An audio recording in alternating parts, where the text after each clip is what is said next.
Today we're going to begin Chapter 7, Lesson 4, the last lesson in this chapter.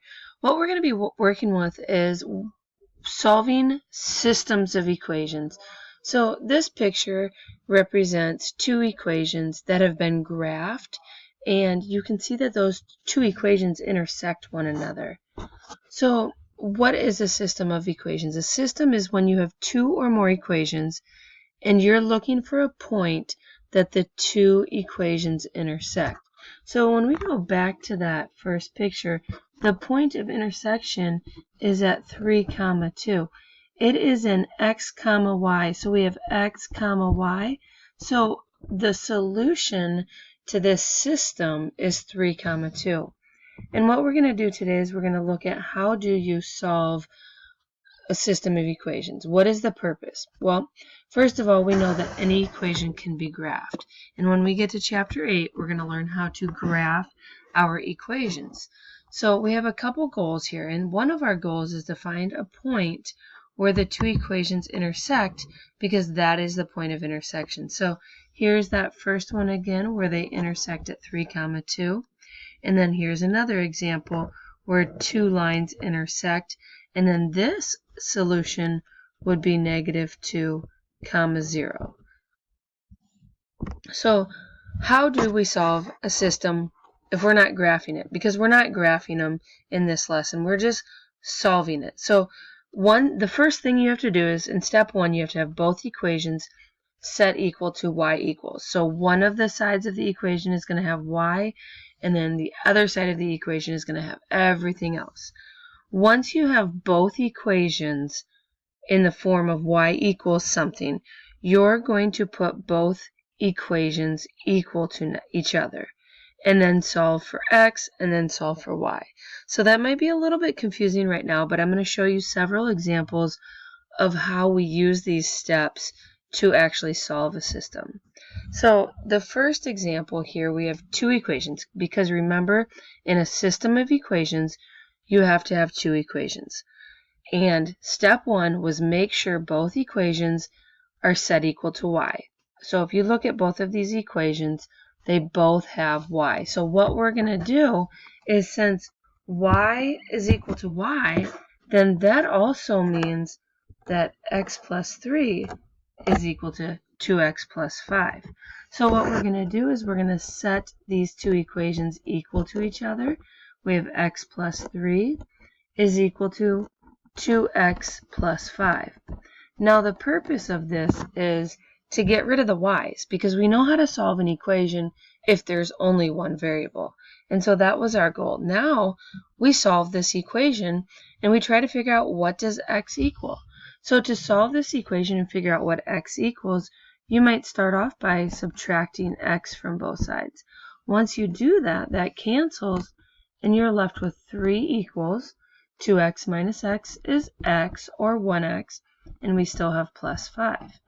Now we have to subtract 5 from both sides, and now we know that x is equal to -2.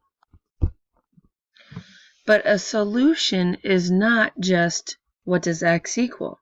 Remember, back on our diagrams here, it was x, y. So it was, you have to know the x value, and you also have to know the y value. So now that we know the x value, what we're going to do is we're going to take our answer and we're going to use one of these one of these equations up above. It doesn't matter which one you use, but you're going to replace your answer from x into the equation. So now, instead of x being in this equation right here, we know that x is equal to -2. So we can solve y by substituting -2 in for x to get y. So we have -2 plus 3, and then when we simplify that, y equals 1. So now we have our x answer, which is -2. We have our y answer, which is 1. So now we have a solution of where those two lines, those two equations would intersect, and our solution is -2, 1. All right, let's take a look at another example. Step 1, are both equations set equal to y? Yes, they are. So since they're both set equal to y, we can go ahead and we can set the two equations equal to each other. So we have 3x plus 8 is equal to negative 7 plus 3x. Now when we solve this, we're going to start off by subtracting 3x and subtracting 3x. Well, 3x minus 3x cancels out, and 3x minus 3x cancels out. We're left with 8 equals negative 7. And remember, in our last lesson, we learned that this is one of the three types of solutions. This one shows 8 is equal to negative 7, but it's not. So we know that since that's not true, our answer is no solution. Now you might be thinking, well, what does that mean when you're solving a system? Well, if you were to graph both of these equations on a coordinate plane, the reason that this is no solution is because what you would have is you would have one equation of y equals 3x plus 8 looking like that. And then you would have another equation, the y equals negative 7 plus 3x would look like this. So the reason that this is no solution is because those two equations that we just graphed are parallel to one another. They will never intersect. They will never touch each other. Therefore, there's no solution. They never intersect. All right, let's take a look at this example, example 3. They're both set equal to y, which is what we want. So now we're going to take both equations, 4x plus 10, and set it equal to 2x plus 5. And now we're going to solve the equation for x. So we subtract 2x, subtract 2x. Now this cancels out and we're left with 5. We drop down the plus 10, and 4x minus 2x is 2x. From here we have to subtract 10 from both sides. That leaves us with 2x is equal to negative 5.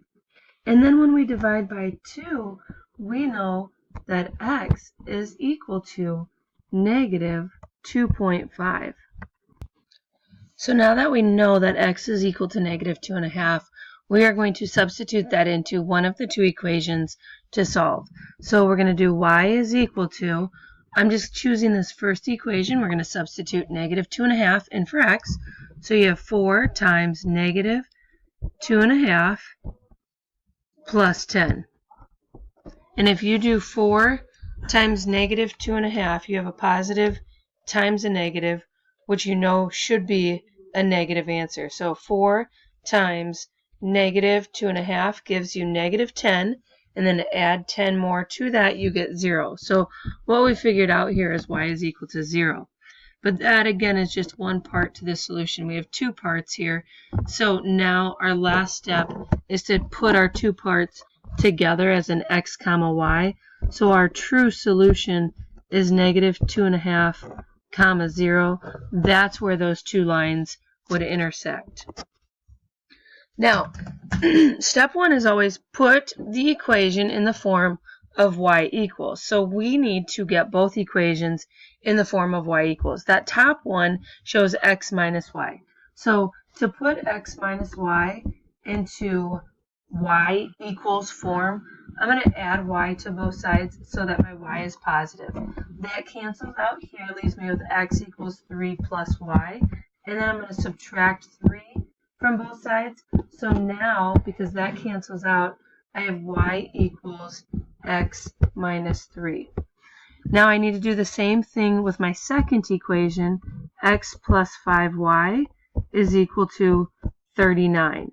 Now, because this y value right here is positive, I'm not going to subtract 5y like I did in this other equation, because this equation, y was negative, and so to make it positive, I had to add y to both sides to put it into the positive form. So now, since this one's positive, I'm going to subtract x from both sides, and I have 5y equals 39 minus x.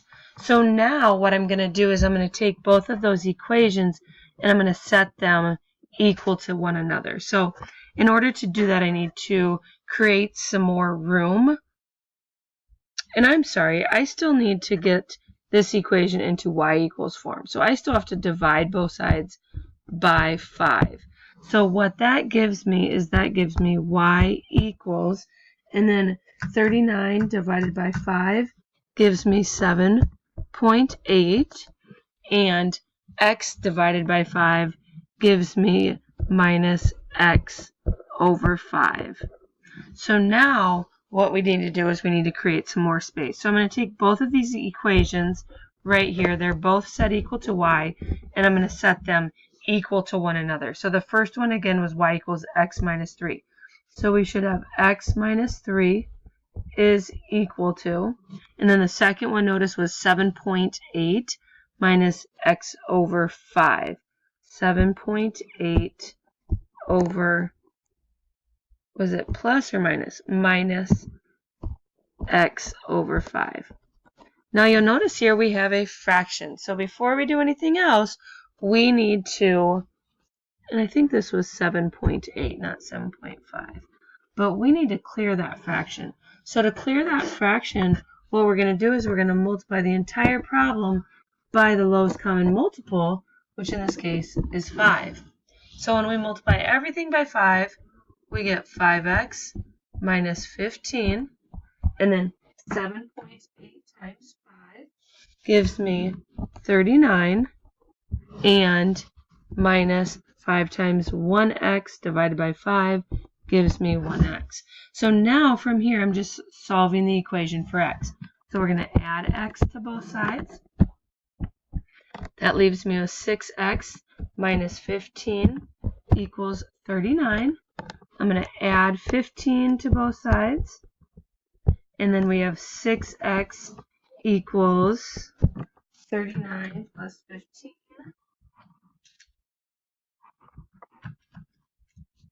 Is 54. And then divide both sides by 6. And 54 divided by 6 is 9. So now we know x is equal to 9. But now we need to figure out what y is. So what was one of those equations? It was y equals x minus 3. So let's use that one. Y equals x minus 3. And then instead of using x, we're going to take what we solved for x, which was 9. So y equals 9 minus 3, which means y equals 6. And if x is 9 and y is 6, the point where those two lines would intersect would be at 9, 6. All right, another example. Go ahead and pause and try this one on your own. Remember, set both equations equal to y first. All right, what you probably figured out when you set both equations equal to y is you had negative 3x plus 8, and you had y equals negative 3x plus 4.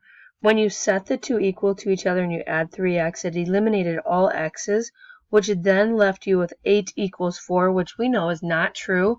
Therefore, we have a no solution problem. These two lines will never intersect. All right, here is another example I would like for you to try on your own, so go ahead and pause.